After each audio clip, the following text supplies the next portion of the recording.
Hey, good morning and welcome to Breakthrough Walls. I'm Ken Walls and I'm your host. And today we have Mr. Rex Steven Sikes, if I can get that out. So stay with us. We'll be right back.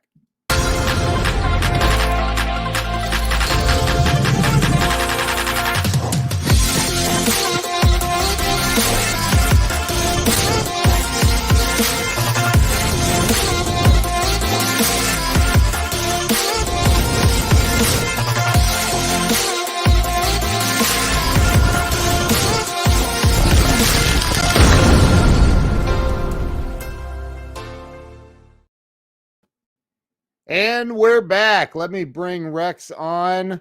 Rex, welcome to the show. Oh, thanks so much for having me. It's a great show to be on, and I'm thrilled to be your guest. You are a fabulous host, and I love what you do. Thank you. I really appreciate that. No, you're amazing. I love doing this. You know, it's been almost like 2.5, almost 3 years. And I've interviewed over 300 and something. I don't even know, but I gotta tell you, I find that it's really inspiring and healing when we hear other people's stories about how they overcame hard times and what they do to win in life. So that's what this is about. So why don't we start with you telling everybody where you were born and raised? I was born on the planet Earth and raised right here. That's not general at all. Grain fed. I was grain fed and a meat eater. So I was born in the Midwest. I was born in Wisconsin, and I'm currently in Wisconsin. I go back and forth between Wisconsin and Los Angeles. And as soon as hi, Edna and Scott. Good morning. As soon as I could, I moved to Los Angeles to pursue a career in movies. But from a very early age, my goal was to be either an actor or a mystic. And of course, my dogs in the background are now barking out the window. Well, that's what dogs do. They're great protectors. Yeah.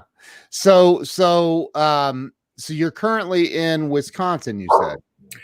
Yeah. Well, I go back and forth, and but this year I've been here because of circumstances. So I haven't been traveling, and I've sheltered at home. I go to the dog park. I go out and get supplies, but I've lived a hermit life, actually.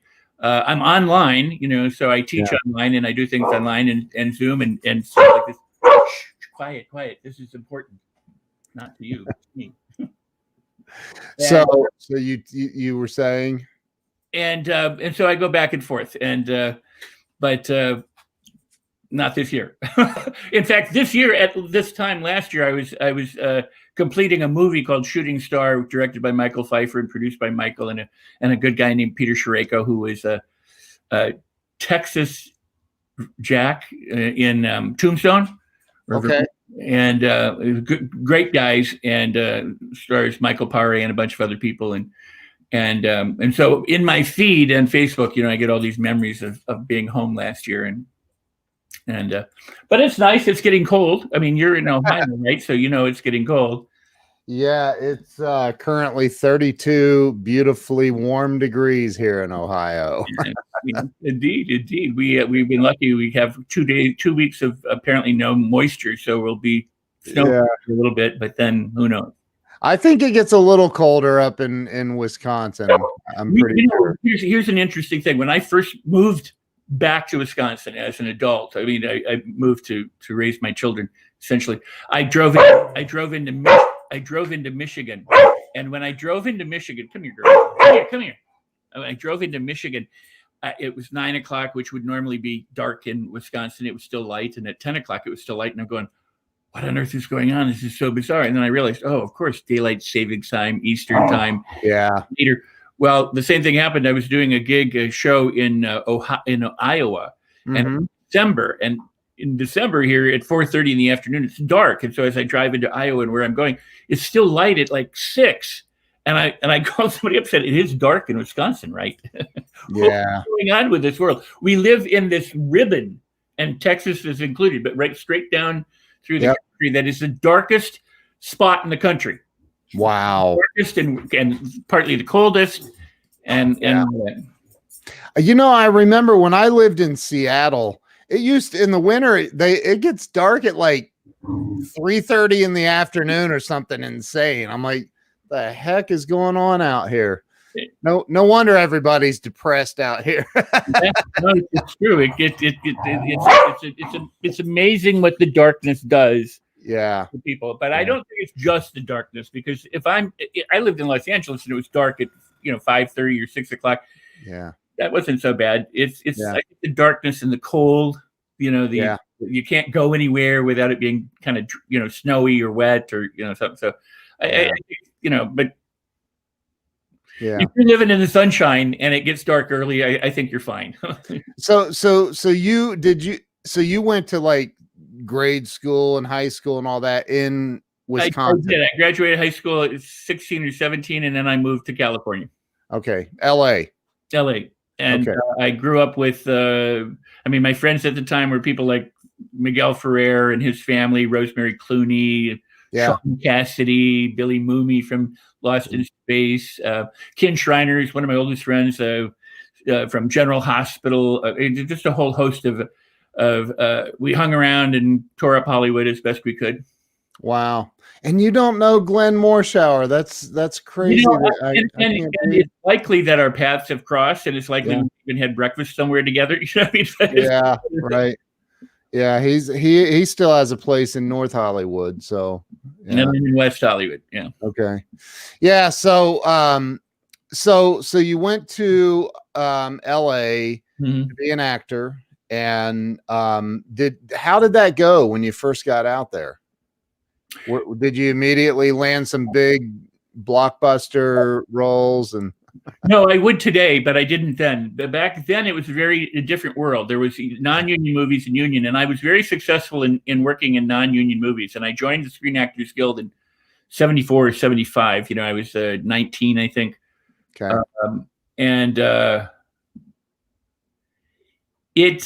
Once you joined the union, it was a whole different story. I could work all the time in non-union, which was iffy. You never knew for sure if you're going to get paid, and it had the reputation of being dark and dank, and definitely don't do it if you value your life and your career.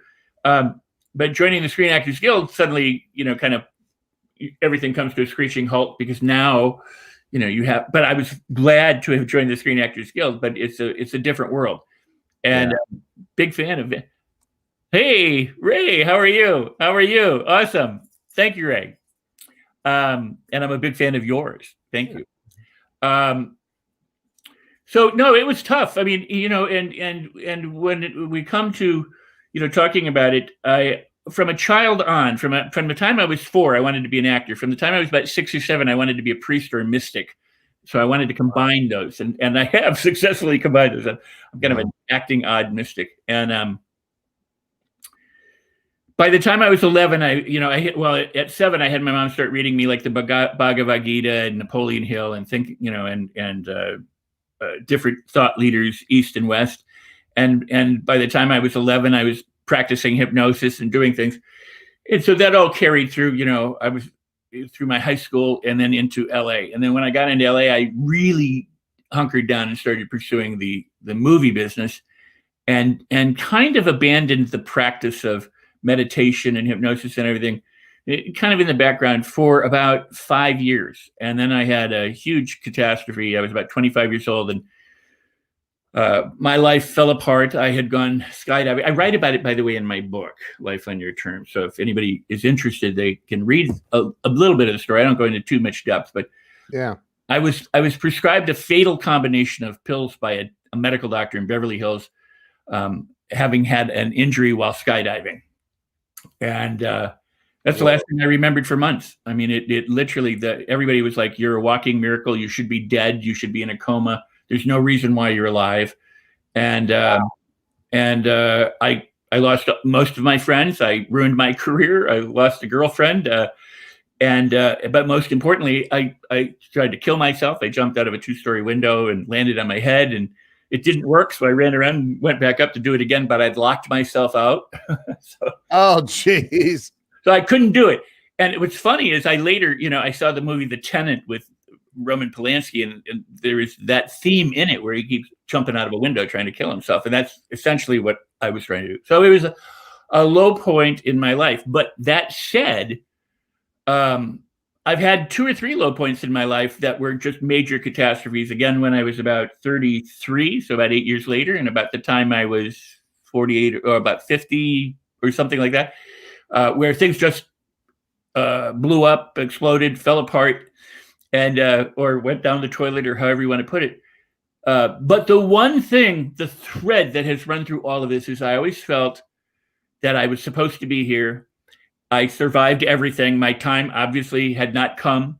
Yeah. And there was a light in me that needed to be expressed and that would see it through. I didn't always feel that way. I mean, that I had to work on during the first catastrophe. That's where I locked myself in my apartment. I sat in a chair for 6 weeks. I got up, I went to the bathroom, I ate and stuff like that. But I said, I'm not going to leave until I can go out and face the world again with confidence and claim my life back. And so I sat in a chair, I did hypnosis, and I did affirmations, and I did everything. And that's when I realized that everything I had learned up to then was wrong. And I had this epiphany that changed everything. Yeah. And from that point on, I crawled out of my apartment. I mean, I got up, I got out of my apartment and made a life for myself again. And what I learned was how to direct my mind. And how old were you again? I was 25. 25. Okay. Or 25, 26 when the breakthrough happened. But I mean, I was around my 25th birthdays when the whole thing fell apart. Wow. So, we have some parallels a little bit. I had a big epiphany like that at 35 ish. I was about a year sober. I've been sober for over 18 years. Congratulations. Thank you. Yeah, it's a gift. Totally awesome. Gosh. It's a gift. Yeah. And so I remember reading M. Scott Peck's book, The Road Less Traveled. And I had this huge epiphany after meditation one day. So we'll talk about that later. But I think that it's interesting that you had this epiphany. First off, you couldn't even kill yourself, right? This is how bizarre it is. You didn't know this, but that is exactly what I did. I literally landed on the crown of my head. I went through a tree. There was a cat in the top of the tree. I went through the tree and the cat. I landed like this and fell over.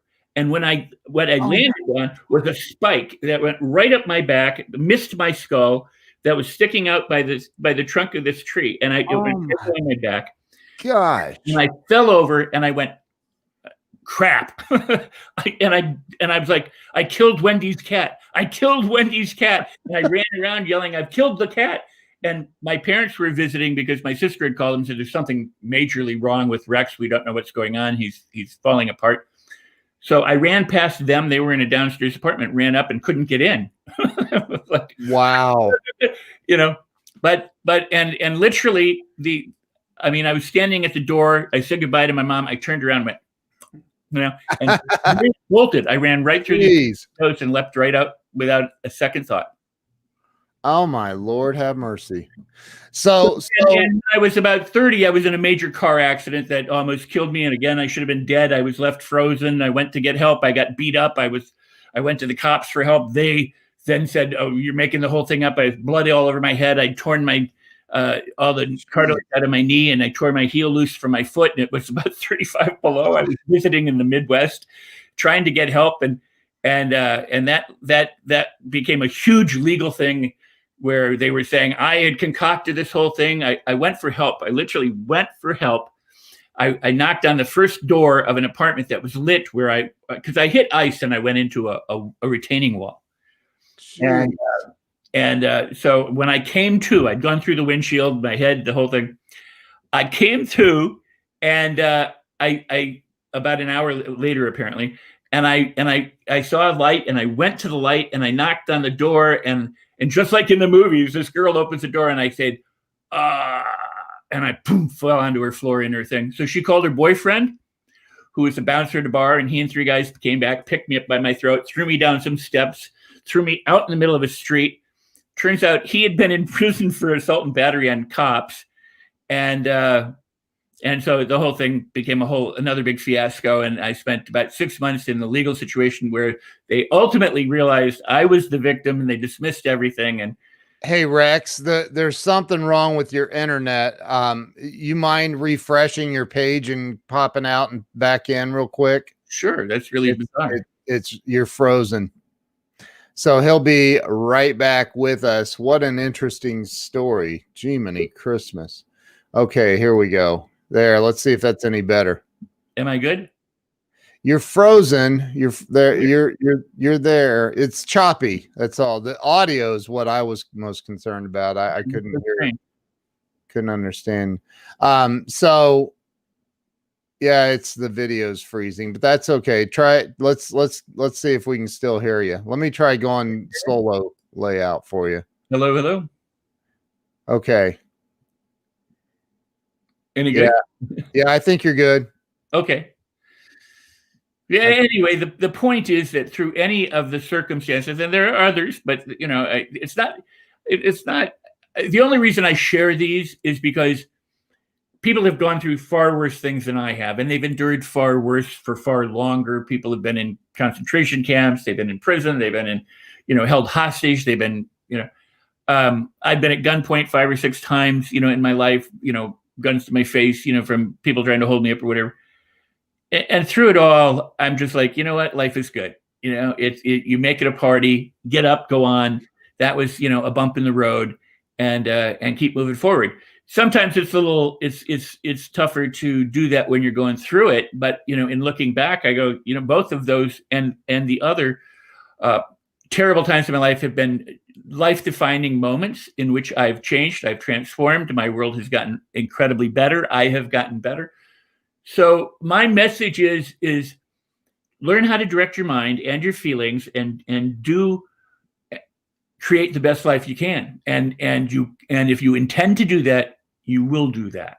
Attitude is everything. Attitude is the number one predictor for success in almost everything, and especially in healing and in medicine. So it's one of those things where if you can develop a positive and powerful attitude, a certainty and a faith in yourself and or a higher power, the universe, God, whomever you choose, and just keep going. You adjust and you continue. You adjust and you continue. A lot of people say, well, so you're a law of attraction expert and you're in NLP and all these different things, so life must be perfect. And I go, it is perfect. It's perfectly chaotic at times, and it's perfectly calm at other times. It's perfectly happy. It's what it is, and it's all good. And what I've learned through all of it is if you consider everything a blessing, everything is a blessing. So celebrate everything. Hi, Robert. How are you? And amen. I totally agree with that, by the way.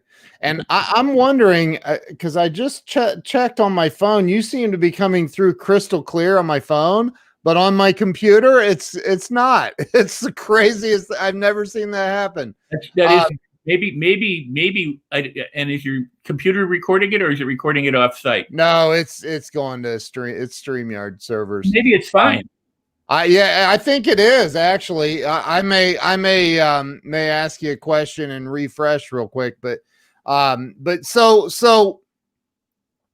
at 20, so was it at 25 then that you realized that you could control your mind and you got into the meditation and all of that? Is that when it really started for you? I had been involved in meditation and directing my mind and the hypnosis and everything, but that's because of that catastrophe.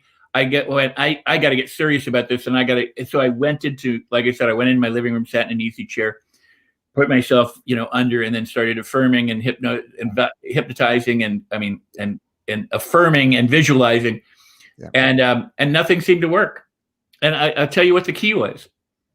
Yeah. And again, it's in my book, but I've taught it now for 40 years or longer than that, actually. What I discovered was I kept saying, why did this happen to me? What's wrong with me? How come I suck? Why is life so? Why did she do that? Why did he do this? Why? And at some point, it dawned on me. I was like, how long is this going to take? And I thought, I don't want it to take long. Why am I asking how long it's going to take? How soon is this going to change? How quickly can I make this change? How Right. easily can I make this change? And I redirected my mind. And how quickly can I find myself feeling confident? And where do I feel confident? And if I were completely confident, how would I look and sound and act and feel? And it was by directing my questions and asking different questions. Because here's the thing, Ken. If I ask you what's the capital of Arizona, it's a closed question. You have the information. You can go Flagstaff, or Sacramento is the California capital. But if I say, how much fun will you have today? You don't know. Right. You could say, I won't have any fun, and you could make that assertion or declaration. Or you could say, I don't know, and I'm willing to find out. And if you're willing to find out, the tip of the tongue phenomenon is something that I love, because it's, you go, who is this person? Who is this person? I can't think. Who is that actor? What was his name? Oh, Clark Gable, right? Right. When you give up, when you release, when you let go, the brain gets it. And the brain goes, here, let me give you the information. The more you try and the more you struggle and the more you fight, the harder it is to get that. So you go, oh, it'll come to me, right? Well, what this tells you is that it's called transderivational search. And what this tells you is that the brain continues to look for the answer to your question or to the search that you've posed, even once you stop. Right.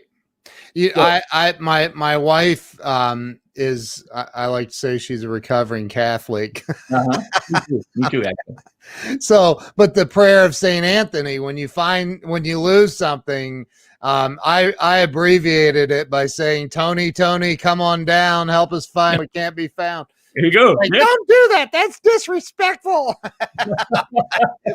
I'm like, anyway, so, but I've said this. I'm like, the reason that it works isn't because some ethereal saint appears out of nowhere. It's you're literally taking your mind off of what the mind thinks the answer is. Right. And right, like, well, I always lay my car keys right here and they're not here. So you look in the same spot and you're like, they're not here. This is where I always lay them. And if you take your brain off of what it thinks the answer should be, the real answer can appear. Oh, absolutely. Absolutely. I completely agree. We often have to overcome our solution to the problem in order to actually get the solution, because what we think may work is based on old information from the past. It's based on our conditioning, based on our experience. So what we're dealing with now may be completely different or outside of our programming. So we have to stop, release, let go, and be willing to look for new things. My daughter had one of these epiphanies last night. We were on the computer and the phone and we were looking at stuff, and she was doing something at home and couldn't find it. And then all of a sudden it was. And I said to her, I said, that's just the same way opportunities appear. And she goes, what?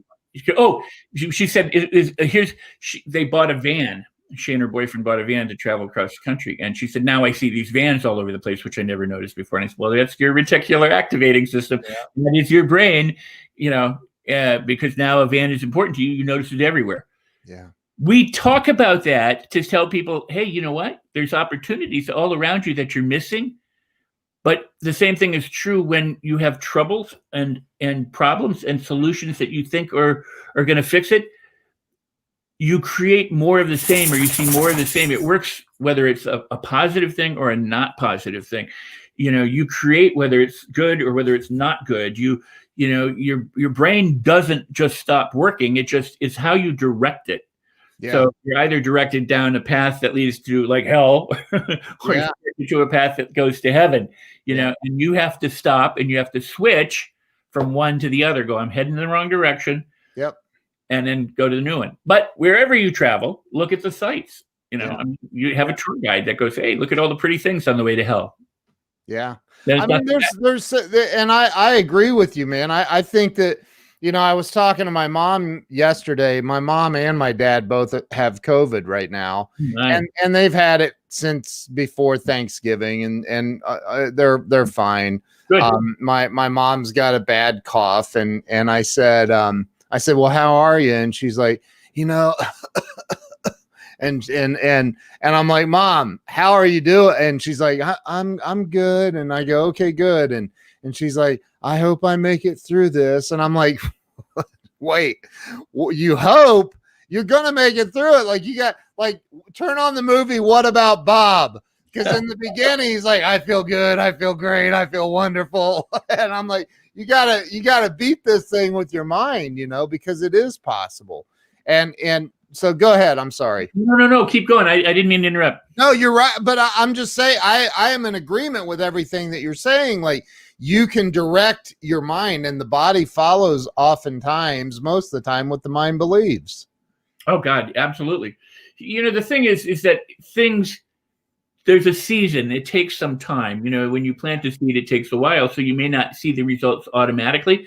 And this is where people give up. And that's part of our culture. We have this, if first you don't succeed, try again. And then stop. Strike one, strike two, strike three, you're out. You run first, second, third base and home. Right. We don't tend to embrace, get into it for the long haul. And no matter what it takes, you can do it. So persist.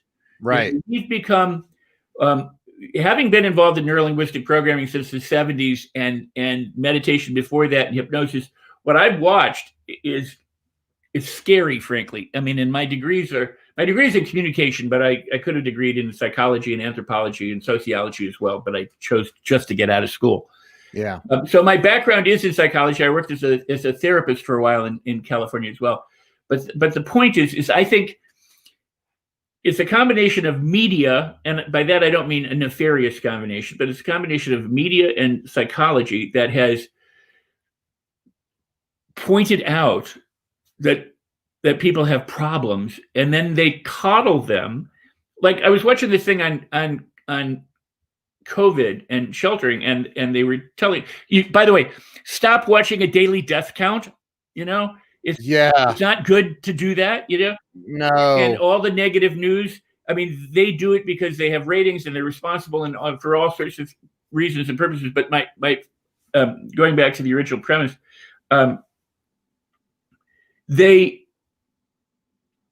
because of the 24/7 news cycle and the need to fill it, and now that the newsroom is no longer a loss leader but a profit center, everything gets reported. Up to the minute, breaking news now on social media, breaking news. So in the realm of psychology, what they said was, people sheltering at home are going to have problems. I'm like, well, why would you tell people that? Right. Why wouldn't you say, hey, guess what? You get to shelter at home. Other people had to shelter in a hut or in a prison cell. You're sheltering at home. You got Netflix, You got the comfort of your home.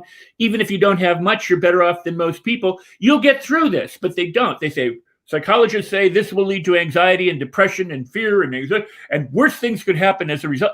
And you know what? That kind of programming and conditioning is the stuff we grew up with that we need to drop.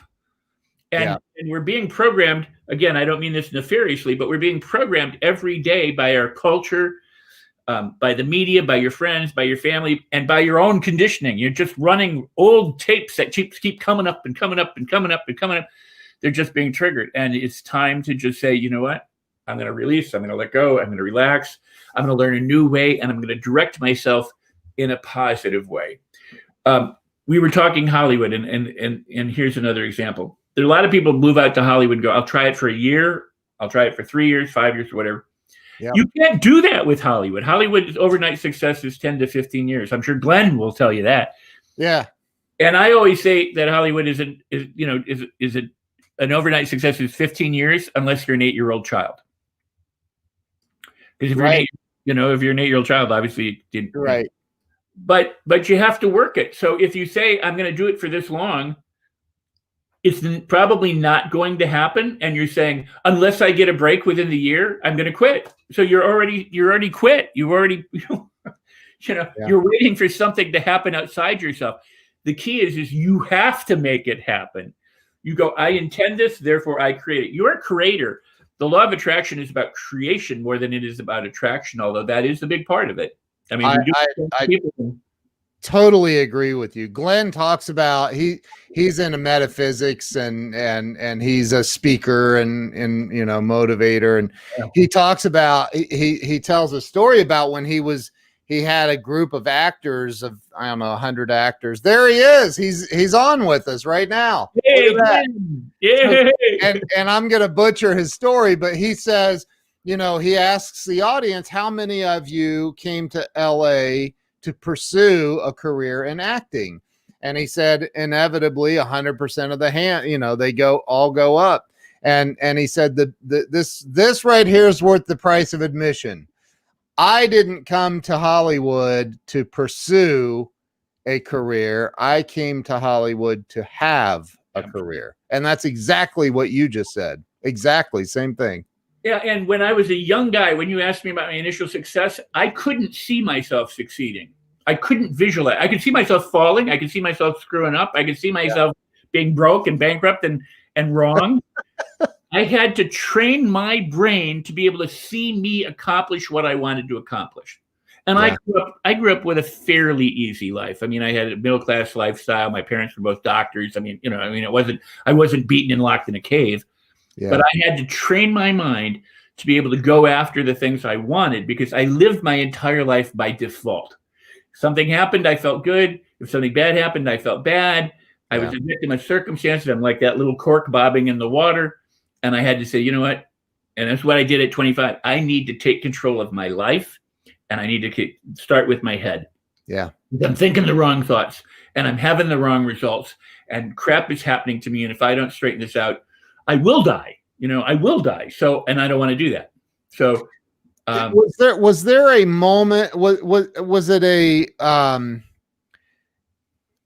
I mentioned that I was in the mid. I had just finished reading the book "The Road Less Traveled," and then I started reading books by Dr. Wayne Dyer and John DeMartini and all these other amazing people, and so there was a moment. But the actual transformation for me occurred over time. Did you find that to be true with you as well? Yeah. I mean, everything. I have had instantaneous awakenings that have, in an instant, everything has changed. Right.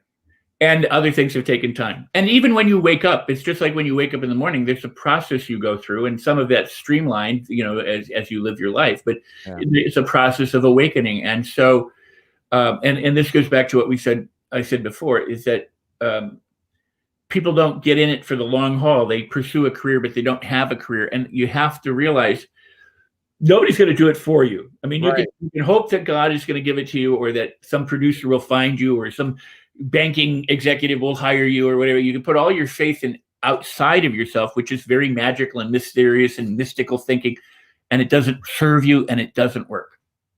Put your faith in yourself and be certain that you can accomplish. Napoleon Hill said this, and it's truly beautiful. And so many people misunderstand Napoleon Hill, but in many ways. But he said, if you can conceive it and believe it, you can achieve it. And he said, you notice I didn't say you will achieve it, because I don't know what you'll do with it. Right. You may do it, you may not. So I say you can. But if you believe it, if you can conceive it and you believe it, then you can achieve it. The key is the belief. And it's not believing like I believe in Santa Claus, or I believe that on Saturday, good things are going to happen at this party. It's the certainty that comes with having an obsession or passion around what you're doing. I will do this regardless. I don't care who's going to throw what at me. I am going to do it, and I will get it done, and that's it. Period. And that is the attitude you have to have, and then you can lighten it up some. In other words, you don't want to go through life militant. The notion of, and here's the myth of massive action. You hear this: take massive action. You don't have to take massive action. It's good sometimes. Yeah. Like if you have to push something, you need that extra oomph. But in your daily life and in your career, thanks, Glenn. And a happy Tuesday to you. I will see you later. And I look forward to chatting with you. Yeah. It's like how you eat a meal. You don't take the meal and shove it into your face and then go, I'm done. Right. Although some people may. What you do is bite by bite. And if you're really smart, you chew it up really well so that you savor it and you prepare it for digestion. I'm a kind of person who chews like 3 times and swallows, so I had to learn to chew. And the longer you chew, the more flavor is released and the enzymes and sets up digestion, so it's better for your health. But bite by bite, inch by inch, step by step, as someone once said, if you take enough steps in the right direction, baby steps, you can get to the top of Mount Everest. And so you don't have to power your way through everything. Sometimes you just have to relax and release and let go, or ask yourself a different question. The best thing you can do is just find a way to feel great more of the time. Stop thinking about problems and situations and events and people that bother you and the news and everything else, and find ways to feel good. Get a massage, take a sauna, skip, play with a dog or a child, have a fun time, improve your attitude. I have a product called the Attitude Activator, and I put out bestseller. And I don't mean this as a shameless plug, but I'm saying attitude is so important that if you can get your attitude straightened out, when you get your mindset right, you start feeling better, you start talking better. As a result, you start behaving better, and you start getting better results. That can take a little bit of time, or it can happen almost instantaneously in some cases. However it happens, it's good that it's happening. I mean, I totally agree with you. Totally agree. And we all know who Tony Robbins is, and he's an NLP master as well. Do you know Wyatt Woodsmall? I do. Wyatt and I work together for Bandler. Yeah. He's awesome. Wyatt, I think the last time I saw Wyatt in person was in an airport. I think we ran into each other in an airport, and I know that Joe and Wyatt and I, we're trying to connect Wyatt and I, get back in touch, and we've connected on Facebook, but we haven't had a meaningful conversation yet, and I'm looking forward to that. He's a great man. And so, but Tony talks about, and he does this in his seminars, getting into state, right? And that's what you were kind of talking about there, is getting your attitude right, getting your body right, getting everything into the right state before you attack something. But what I've found, and maybe you could touch on this a little bit, Rex, is, you can go to a seminar or a webinar and go walk on fire and all of that stuff. And people get fired up and they're all excited about life, and I'm going to go become a billionaire tomorrow. And then they get home and life continues, and it comes at them, and all of the environmental things, and within a couple of weeks, it's like they were never at a Tony Robbins seminar, right? I'm really glad you brought this up. Yeah. Well, and so, for me personally, when I stopped drinking at 34 years old, I was in some meetings with one guy worth $600 million that is a massive guitarist celebrity. And I'm like, he's showing up in a freaking Bentley convertible to AA meetings. And I'm like, I want what he has. And I want it right now. All right, God, I quit drinking. I'm good now. Let's roll. And so there wasn't, I didn't want to wait. I wanted it right now, and I wanted the change right now.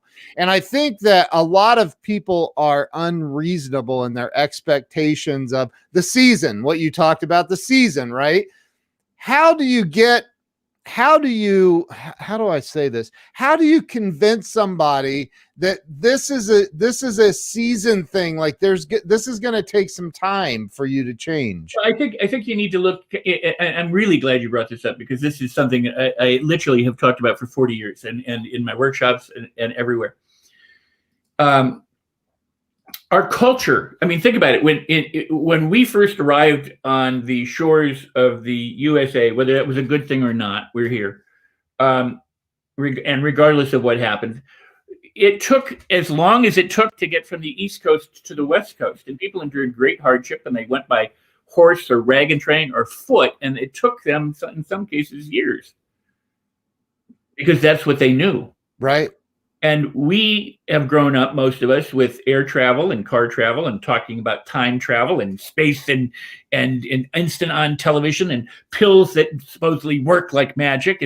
And we have all these myths and examples of, you don't want to wait for your coffee to boil. Here, get this pot, it'll boil in water in a minute, that kind of thing. Yeah. We are conditioned to want it yesterday.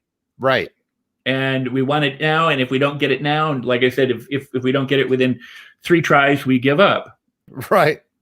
The thing about massive action and firewalks and controlling your state management, what I was talking about, attitude activator. Attitude doesn't mean pumped up. It can. Sure. Attitude can mean quietly confident. It can mean curiously fascinated, childish, innocence. It can mean giddy and happy. It can mean serious and to the point. You want the right attitude for the right circumstance in the right context.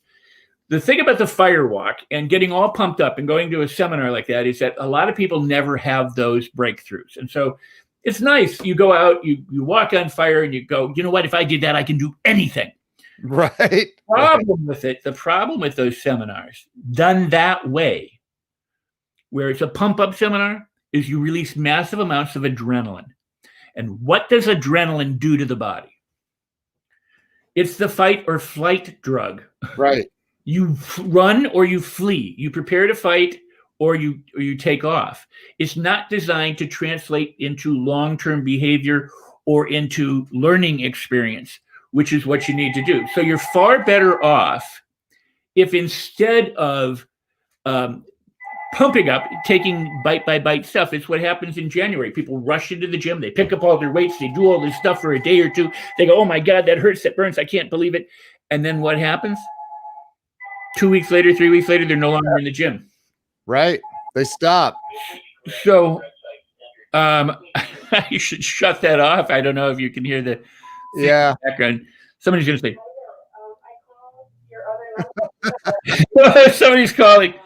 That's funny. I don't know what they're talking about. You're the only person I know with a a landline still. And I wish I actually had one connected to the telephone poles, not these internet phones. I would never give it up.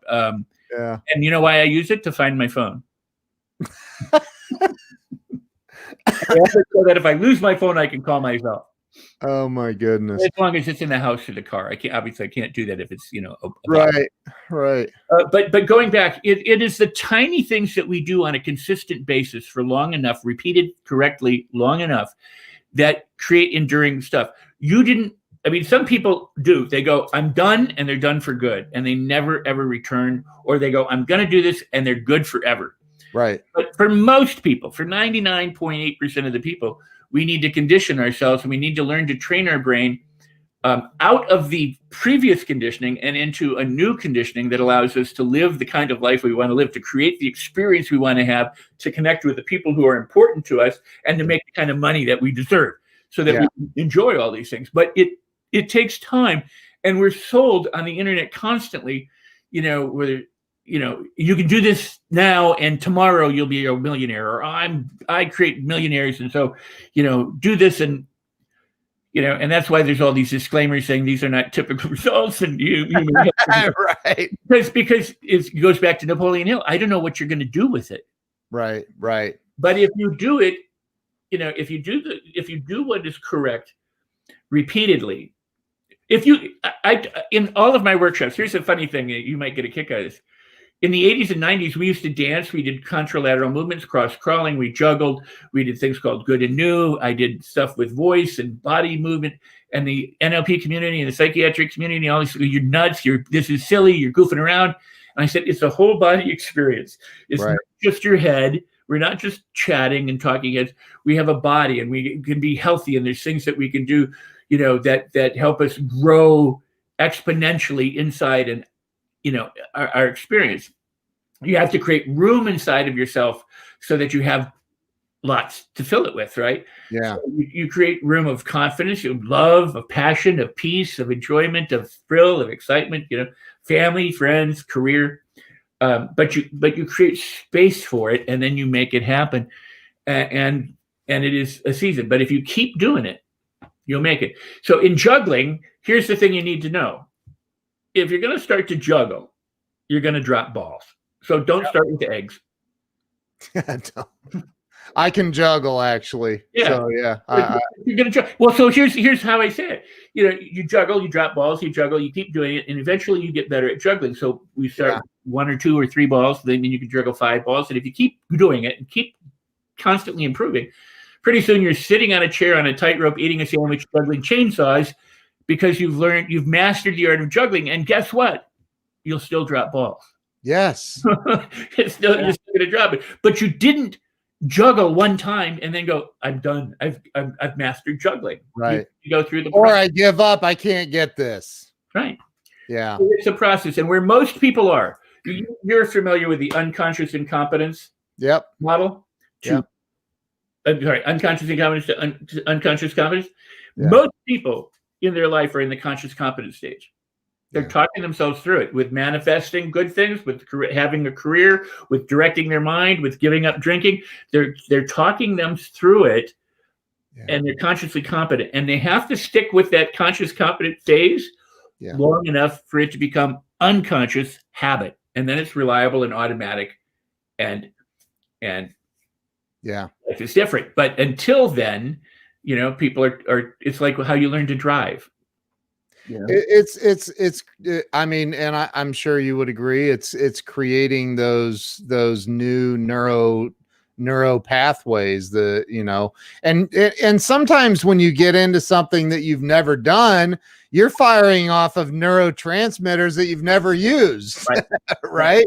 So you're going to be in a completely, it's like, what's the I don't know if this is an NLP thing, but folding your arms one way, try folding them the opposite way. I can't even do it. I don't know how to do it. Like it's very, same thing with that. Yeah. It's very uncomfortable because you're programmed to, so with, and I was just thinking, I wanted to ask you something. I should have written it down, daggone it. It'll come. Yeah, it will. Hold on, let me say the prayer of St. Anthony. There you go, Tony. Show it up. Bring it. So listen, I absolutely love all of this stuff. Is there a like you said you do some teaching online, is that right? So how would anyone on here, how would they follow you? I want to create a little ticker to scroll across the bottom of the screen. Okay. RexSikes.com. REXSIKES.com. That's easy. Yep. My name will take you to my company website, which is IDEA Seminars. And you can get there from idea-seminars.com or NLPonline.com. I mean, I have different pointers to it. Yep, that's it. Rex Sikes. So if they go there, they'll get a free gift. Right at the top of the website, it's a free gift. They can get my book there, although I mean it'll take them to Amazon. I put the link to your book directly over to Amazon. I'm an Amazon influencer, so it's my link from Amazon. So and I have it. I'll put your book in my Amazon store as well. So thank you. I don't even know how to do the Amazon store thing yet. I'm trying. Yeah, I got to talk to Ken about that. Well, it's on Amazon. So, very cool. So what was like, Joe said that Wyatt trained Tony Robbins, I think, in NLP, or worked with him at some point on learning it or whatever. Where did you learn it? Was it Bandler? I learned, I worked with Bandler for about 10 years. Yeah. And I learned from Bandler and a whole variety of different people. And I trained, and at one time there was Society of NLP and the National Association of NLP or something, right. And a lot of different organized bodies. I also learned a lot from therapists early on when it was being developed, people who were in and out of the community. And, I studied with people all around the world. I lived in a commune, which had a meditation and a psychiatric psychology, evolution, body work university. And so, I was a university student, and I, lived in this commune, loved it. And it's all good, all amazingly good. So if you would, for the people who are watching or listening or will listen, that may not understand. I mean, NLP stands for neuro linguistic programming, and then Tony came up with his own thing. Neuro associative conditioning. It's the same thing, isn't it? Kind of. Yeah, I mean, yeah. It's just he can trademark that, I guess. Explain what. Well, I'm being facetious a little, but explain, if you would, in layman's terms, what NLP is and what the benefits of NLP are. Well, NLP is the way I think about it, and I might think about it similarly to other people, but it's a learning methodology. It's a way of how we learn how to learn, and how we interact or intersect with the world. It's based on the premise that we don't operate actually on the world, but we operate on a representation of the world inside our head, which, physics, scientists, doctors, everybody will tell you that that's a fact. I mean, we think we're touching something, but we're actually, and we are, but the receptors are going off in the brain, and that gives us that feeling. Someone once said, for example, you never see the same face more than once. Once you see the face that your brain just recreates it in your head, you never actually have to see it again. Wow. It's kind of out there stuff. So neurolinguistic programming is a way of using your brain and your language and your behaviors to bring about change, and to be able to communicate more effectively with other people, including yourself. And the idea being that it's goal oriented. If you have a problem, you can overcome it. If you have something you want to add in, you can do that. You can anchor, and you can create your states. You were talking about state management earlier, and I was talking about attitude. If you go through life just feeling good, not pumped up, not, I got to do this, I'm going to power, because you don't walk into a bank and go, get me a loan. Right. But if you go in and go, hey, things are, you have to think about it as an exchange of energy, and if your energy is high vibe and you're up and you're feeling good, right, accomplish a whole lot more. You're going to feel productive. You're going to feel like doing things. One of my favorite things was Muhammad Ali said, I hated to train. I never wanted to go out and run behind the car. He said, but I knew that the trade-off was I could be a world champion if I trained every day and did it, or I could stay in my house and not become a world champion. Yeah. So I got out and I trained. But what it tells you is, and it goes back to our psychological coddling we talked about earlier. People go, well, I don't feel like it, so I'm not going to do it. I don't feel motivated. I'd like to do it, but I don't feel like it. You don't have to feel like it. You just have to do it. And if you do it, then you'll start feeling like it. Yep. Motivation doesn't precede productivity. Productivity precedes motivation. So if you go do it, you go out and work out in the gym and you go, wow, that was great. You feel like doing it again. I don't want to go work in the gym. The idea of going to a gym doesn't excite me at all. Once I'm there and I've done it, I go, oh, let's do that again. Yeah.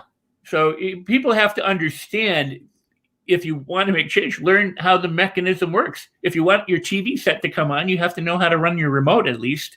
So people should invest in their brain and learning how to direct their mind to get the goals that they want, so they can live the kind of life that they want to live and or that they deserve to live. And sadly, too many people just go, I'd like to, but it's the more excuses and blames and whines and complaints that you have, the less you're going to do anything. So you have to stop. There's a guy named Fernando Flores.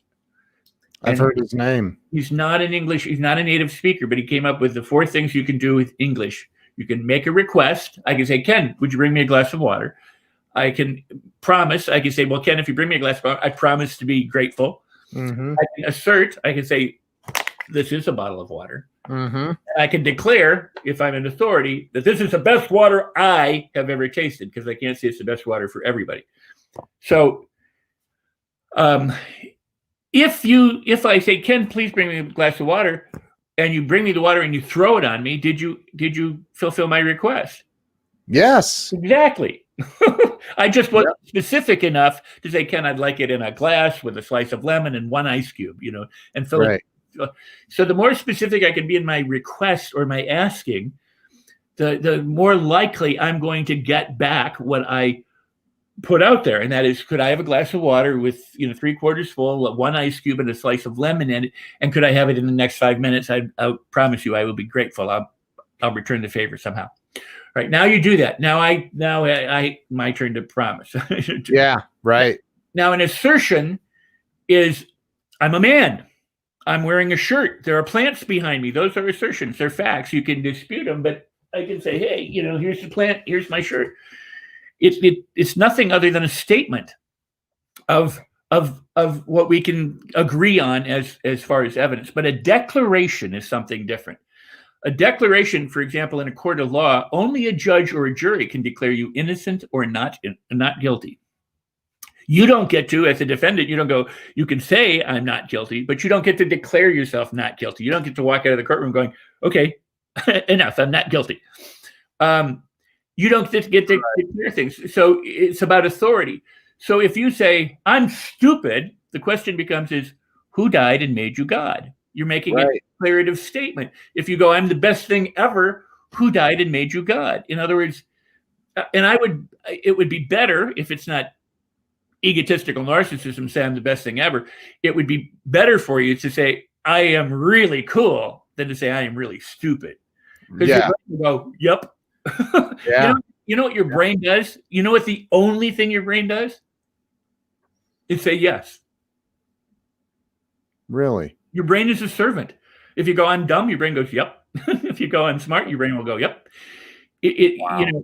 And this goes back to what I discovered when I was sitting in that chair in my room. And that is, if you go, how come I'm so stupid? Your brain, because of the wiring and because of associations, go, well, I don't know. Let's go look. Oh, when you were 4 years old, you stuck your head in a toaster. You didn't have the right education. Your mom did this to you when you were that. Oh, remember, you got that F over here. So it'll come up with all the reasons why you're stupid. And you get to relive those and feel all those bad feelings. That's what your brain does. Go, you wanted it? Boom, you got it. Wow. If you say, how come I'm so brilliant? Your brain goes, I don't know. Let's go look. Now, the difference is, which do you do more often, is the one that is easier to do. It's like this, like that folding thing. If you ask yourself why you're so stupid all the time, it's easy to do. So if you focus on negativity, you get more negativity because it's easy. And if you focus on positivity, it will become easy, but it's that conditioning process. You have to get through the hump and do it. And when you do it, then it'll get easy. And then you'll say, how come I'm so brilliant, Ringo? Because this, and it'll give you all the wonderful stuff that you want. That's so awesome. I think about a couple of things. In the movie, The Secret, there's the guy, I forget his name. They call him the Miracle Man, where he crashed an airplane. Right. I forgot his name now too. That you said that great hypnotic connection. Yeah, but he was flattened. He was totally every bone in his body. Yeah. Yeah, he was. They said you'll never walk again. You'll never breathe without a machine again. Like all of these things, and he said there was a small voice inside of him saying, force air to your diaphragm, and he ended up walking out of the hospital. I think about Muhammad Ali saying, "I am the greatest." I mean, he said it over and over and over. I am the greatest. And I think that man, what you're teaching, I talk about this stuff all the time on my live streams. So I love what you're teaching. I'm not an NLP master by any certification, but I think life has helped me become something with it. So that's beautiful. Well, and you don't, I mean, I love teaching NLP. I love that people like it. I created Mind Design as separate from NLP. It was something I was doing prior to NLP, and I've included some NLP in it. Mind Design really is about how do you make your life marvelous. It's not about fixing, it's not remedial. Like I broke my arm, how do I fix it? Or I have you can do it. It does. It addresses that. But it's more about how do I live the life I want to do? How do I design my mind, my experience, my feelings to be incredible, to be savory, to be so enjoyable that when I wake up in the morning, I go, I love my life. This is so cool. I love that, man. So I cannot believe we're at 59 minutes. That's insane. So let me ask you this. And I always like to ask, what do you think And the number one answer to this question is fear, by the way. Sure. What do you think holds most people back from, and I'm going to say two things, they're not necessarily related, but financial success and joy and freedom in life. And I know they're not totally related, but I'm going to tell you, I've been homeless and broke, and I've been very wealthy, and wealthy is better. Of course. Way better. So I have no argument with you there. Yeah. So what do you think is holding people back? A thought. Just a thought. Well, I mean, it does translate into fear or worry or anxiety or whatever, but you know, one of the things that I discovered actually at that commune that I lived in the meditation that we did, and I write about it in my book and talk about it in my workshops and things, is we did something where we did and I'm not telling people to do this, so this is not advice. It's, you know, okay. But what we did was we would run in place, lifting our knees as high as we possibly could toward our chest, and, you know, do this kind of thing for about 15 minutes. And we would do this in teams. And so if I were running, I would have a teammate next to me who was my motivator, you know, essentially my Zen stick. So as I started to tire out or go, I can't do that, they would go, run harder, yell, scream. They would encourage me to keep going. And I got to tell you, after about 30 seconds of running, you know, top speed with your knees as high as you can, I'd go, I'm dying. My chest is going to explode. I can't do this. Right. Like the guy, and they go, run harder, dude, yell, scream, and be, and it was excruciating. It was horrible. It was painful. It was some of the worst things I've ever done, because every couple of seconds I go, I'm dying. I can't do this. I won't do. And then suddenly 15 minutes was up, and then we had another part of the meditation, which was to freeze, which, again, you know, people in terms of health, this may not be a wise thing because of cool down periods and things like that. By the way, if you're an older person and you're thinking of taking up jogging, a lot of people who jog don't jog for the rest of their lives because they end up with a heart attack or something. They tell people to start very slow. Start by walk for 6 months or a year, then add a little speed, then, you know, work your way up to it so that your body has time to adjust, because your body may be conditioned to do something quite different than your intention. So the point being is, and I've asked this question for 40 years in my worship, what stops most people? And the answer is always, it's a thought. It's a mental packet of energy. It doesn't even exist anywhere except in chemicals and electricity inside your brain. It's a mental phenomenon. And whether it's a fear, you know, a belief that you can't do it, a worry that it's not going to work out, you know, or something, it's a thought. And what you need to learn to do is overcome your thought and your thinking. And that's why aiming your mind in a positive direction. I may not know how to do this yet, but I can learn. And here's one of the most important things I'd like to say. The Wright brothers are responsible for all of our air travel and our rocket ships today, if you think about it. And so were those people who created balloons and lighter than air, you know, stuff. But the Wright brothers did not know how to fly until after they flew. In the same way that Edison didn't know how to make a light bulb until he made one. Or Ford didn't know how to build a car until he built one. You know, I mean, in other words, the Wright brothers were experimenting. They were trying different things. They were bike makers. Their own dad said, you guys are idiots. This is stupid. Give it up. You know, you're never going to do this. But they kept doing it, and they kept experimenting. And every time they failed, they got feedback and said, well, let's try this instead. And then one day, guess what? They got this 11-second, 12-second flight. And they were like, wow, we can do that again now. That's how they learned to fly after they flew. Right. Until they flew, they were experimenting. And this is what people need to understand. You may not know how to be rich yet, but if you start working at it and you develop the mental attitude and the feeling that you can do this, and you do it bite by bite, bit by bit, even if it takes some time, if you persist and see it through and commit to it, you can do it. The most beautiful story for me is the story of Edwin C. Barnes in Think and Grow Rich. Yeah. Who said, I have come to put Edison on notice that I will be his partner. And Edison said, I'm looking at a bum. Nothing about him is remarkable except the look in his eye. There was something there, so I gave him a job as a janitor. And for 5 years, Barnes worked as a janitor. And Hill writes, there was no outward evidence that he was ever going to be a partner of Edison, but in his mind, he kept that alive. I am a partner of Edison. I am doing this so that when the opportunity presented itself to sell a new dictaphone, he said, I'll do it. Edison made him a partner. He sold it, and the rest is history. He kept it alive in spite of all contrary evidence. And this is what we are, such a culture of weak-willed people. I'm not saying you have to pull yourself up by your bootstraps constantly, because you shouldn't have to. Life should be fun. You shouldn't have to be solving problems all the time. You should be enjoying life and having good things happen. Yeah. But you do it like anything. You prepare the meal, it takes time. You bake a cake, it takes time. You run a bath, it takes time for the tub to fill. So everything takes a certain amount of time. Get over it, okay? And realize that you have all the resources inside you that are untapped that you can tap into.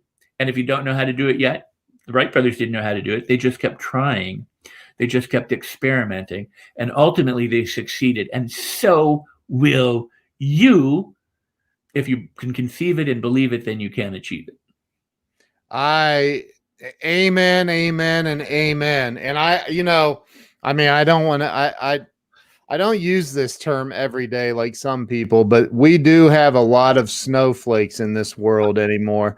And I don't mean it from a political sense. I'm talking about there is a level of stick-to-itiveness that has to occur, and this whole concept of, well, try it for 6 months. If it doesn't work out, go get something else. Like, I can't relate to that. Like, you try it until it works out. Right.